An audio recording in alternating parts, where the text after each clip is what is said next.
मोदी 3.0 के अगले बड़े कदम की।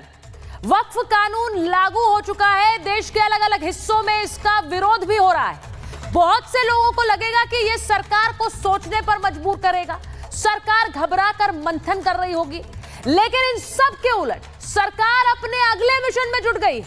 यूसीसी को लाने के लिए काम मिशन मोड पर जारी है। पिछले कुछ दिनों से आप देख रहे होंगे कि केंद्र सरकार के बड़े बड़े मंत्रियों के बीच बड़ी बैठकें चल रही हैं। अब सवाल यह पूछा जा रहा है कि क्या कुछ बड़ा कदम एक बार फिर उठाने वाली है सरकार? वक्फ कानून लागू हो गया है, क्या यूसीसी का शंखनाद हो चुका है? उसी पर काम चल रहा है।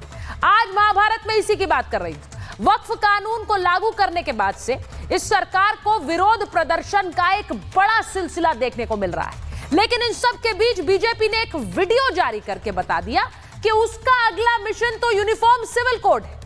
अब आप सोचिए, जिस समय वक्फ को लेकर इस कदर विरोध प्रदर्शन चल रहा है कि हैदराबाद से लेकर बिहार और बंगाल में रैलियां हो रही हैं, वही सरकार एक देश एक विधान के अपने प्लान पर बेधड़क काम करने में लगी है। इस वीडियो में जो बीजेपी ने जारी किया है, इस वीडियो को आपको दिखाती हूं। इसमें मोदी सरकार के तीसरे कार्यकाल की उपलब्धियां बताई गई हैं। इस सरकार को 1 साल पूरा होने हुआ है, तो विरोधी कहते थे कि यह सरकार तो बैसाखी वाली सरकार है, यह सरकार काम नहीं कर पाएगी, बड़े निर्णय नहीं ले पाएगी। तो इस वीडियो में बताया गया है कि अभी 1 साल पूरा भी नहीं हुआ, लेकिन बड़ी बड़ी उपलब्धियां सरकार ने हासिल कर ली है। उनमें वक्फ कानून शामिल है, उनमें तहव्वुर राणा का प्रत्यर्पण शामिल है, नेशनल हेराल्ड में गांधी परिवार में करप्शन को उजागर करना भी है, और वीडियो के अंत में आता है यूसीसी लोडिंग। जी हां, यूसीसी लोडिंग, यानी कि अब यूसीसी आने वाला है।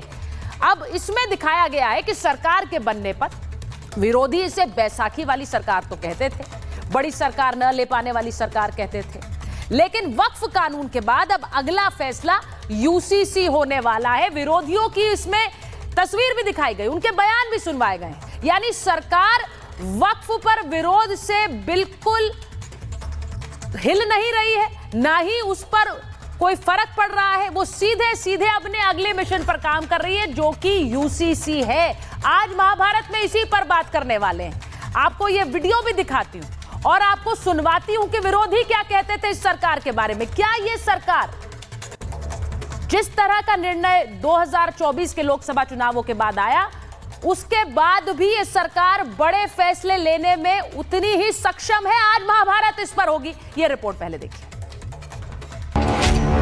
My mother raised me as the kindest and the sweetest person you'll ever met. But if you mess with me, then I will show you.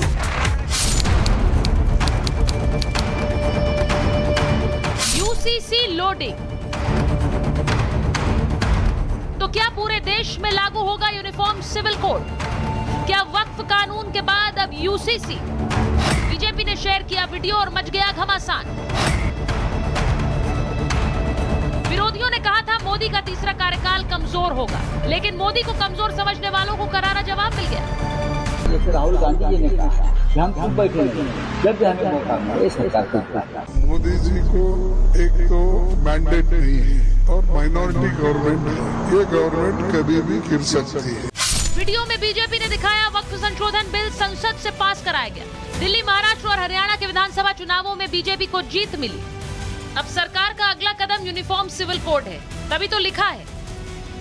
BJP ने साफ तौर पर संदेश दिया है कि मोदी 3.0 ना तो धीमा है, ना ही दबाव में। वक्फ बिल को जेडीयू और टीडीपी के अलावा वाईएसआरसीपी और बीजेडी जैसे दलों का भी समर्थन मिला था। इसके बाद सरकार यूसीसी पर आगे बढ़ने का मन बना चुकी है।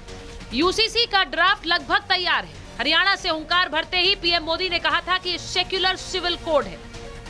संविधान की भावना है कि सबके लिए एक जैसी नागरिक संहिता हो, जिसे मैं कहता हूं सेक्युलर सिविल कोड। लेकिन कांग्रेस ने इसे कभी लागू नहीं किया। एक तरफ मोदी सरकार देश भर में यूसीसी लाने की तैयारी में है, तो दूसरी तरफ वक्फ कानून के विरोध प्रदर्शन के भी धागे खुलने लगे। ओवैसी हैदराबाद में वक्फ कानून के खिलाफ बड़ी रैली करते हैं, लेकिन उनके ही नेता बिहार में उनकी पोल खोल देते हैं। ये बेईमान लोग, ये सच बात है कि वक्फ की जायदादों का इस्तेमाल हमारे बहुत सारे मुतवल्लियों ने बेईमानी से किया है। वक्फ की जायदाद को बहुत सारे मुतवल्लियों ने बेचा है। पूरे मुल्क में, मैं बिहार से गया हूँ, 17 वक्फ स्टेट में लोगों ने वक्फ की जायदादों को बर्बाद किया है। ये बिहार MIM के प्रदेश अध्यक्ष और विधायक अख्तरुल ईमान हैं, जो बिहार में वक्फ की जमीनों पर हो रहे घोटालों को कबूल कर रहे हैं। वक्फ कानून के खिलाफ जो जहर उगला जा रहा है, शहर शहर हिंसा प्रदर्शन हो रही है। उसके बीच बिहार के राज्यपाल आरिफ मोहम्मद खान ने भी विरोध करने वालों और हिंसा फैलाने वालों को फटकार लगाई। जरा मुझे पटना में कोई इदारा बताएंगे जो कोई अस्पताल हो, कोई यतीम खाना हो, कोई चैरिटी ऑर्गेनाइजेशन हो जो वक्फ वाले चला रहे हैं। हाँ, आपको वक्फ की जमीन पे मॉल मिलेंगे बड़े बड़े, लेकिन कोई वक्फ वालों ने भी कोई स्कूल बनाया पटना में? अगर पता हो तो आप मुझे बताइए, खास तौर से गरीब बच्चों के लिए। मोदी सरकार ने अपने तीसरे कार्यकाल में वक्फ कानून बिल को पास करा दिया, जिसके बाद विपक्षी पार्टियों में संग्राम सा छिड़ गया। हैदराबाद हो या बिहार, दिल्ली हो या बंगाल, सरकार को घेरने के लिए सबने मोर्चा खोल रखा है। पहले ट्रिपल तलाक का ऐसा कानून बनाया जो मुस्लिम खवातीन के खिलाफ बनाया। फिर उसके बाद उन्होंने CAA का कानून मजहब की बुनियाद पर फिर अब वो यूनिफॉर्म सिविल कोड बनाने की बात कर रहे हैं। बीजेपी ने साफ कर दिया है कि ये सरकार कमजोर नहीं है, वक्फ बिल तो लागू हुआ है। आज महाभारत में सवाल ये पूछ रहे हैं कि मोदी 3.0 में क्या जल्द ही UCC आने वाला है? क्या वक्फ का विरोध करने वाले अब UCC का भी विरोध करेंगे? क्या मोदी 3.0 को कमजोर कहने वाले सरकार की असली ताकत देखेंगे? Bureau report, Republic Bharat. घोटालों को कबूल कर रहे हैं। वक्फ कानून के खिलाफ जो जहर उगला जा रहा है, शहर शहर हिंसा प्रदर्शन हो रही है। उसके बीच बिहार के राज्यपाल आरिफ मोहम्मद खान ने भी विरोध करने वालों और हिंसा फैलाने वालों को फटकार लगाई। जरा मुझे पटना में कोई इदारा बताएंगे जो कोई अस्पताल हो, कोई यतीम खाना हो, कोई चैरिटी ऑर्गेनाइजेशन हो जो वक्फ वाले चला रहे हैं। हाँ, आपको वक्फ की जमीन पे मॉल मिलेंगे बड़े बड़े, लेकिन कोई वक्फ वालों ने भी कोई स्कूल बनाया पटना में? अगर पता हो तो आप मुझे बताइए, खास तौर से गरीब बच्चों के लिए। मोदी सरकार ने अपने तीसरे कार्यकाल में वक्फ कानून बिल को पास करा दिया, जिसके बाद विपक्षी पार्टियों में संग्राम सा छिड़ गया। हैदराबाद हो या बिहार, दिल्ली हो या बंगाल, सरकार को घेरने के लिए सबने मोर्चा खोल रखा है। पहले ट्रिपल तलाक का ऐसा कानून बनाया जो मुस्लिम खवातीन के खिलाफ बनाया। फिर उसके बाद उन्होंने CAA का कानून मजहब की बुनियाद पर फिर अब वो यूनिफॉर्म सिविल कोड बनाने की बात कर रहे हैं। बीजेपी ने साफ कर दिया है कि ये सरकार कमजोर नहीं है, वक्फ बिल तो लागू हुआ है। आज महाभारत में सवाल ये पूछ रहे हैं कि मोदी 3.0 में क्या जल्द ही UCC आने वाला है? क्या वक्फ का विरोध करने वाले अब UCC का भी विरोध करेंगे? क्या मोदी 3.0 को कमजोर कहने वाले सरकार की असली ताकत देखेंगे? Bureau report, Republic Bharat.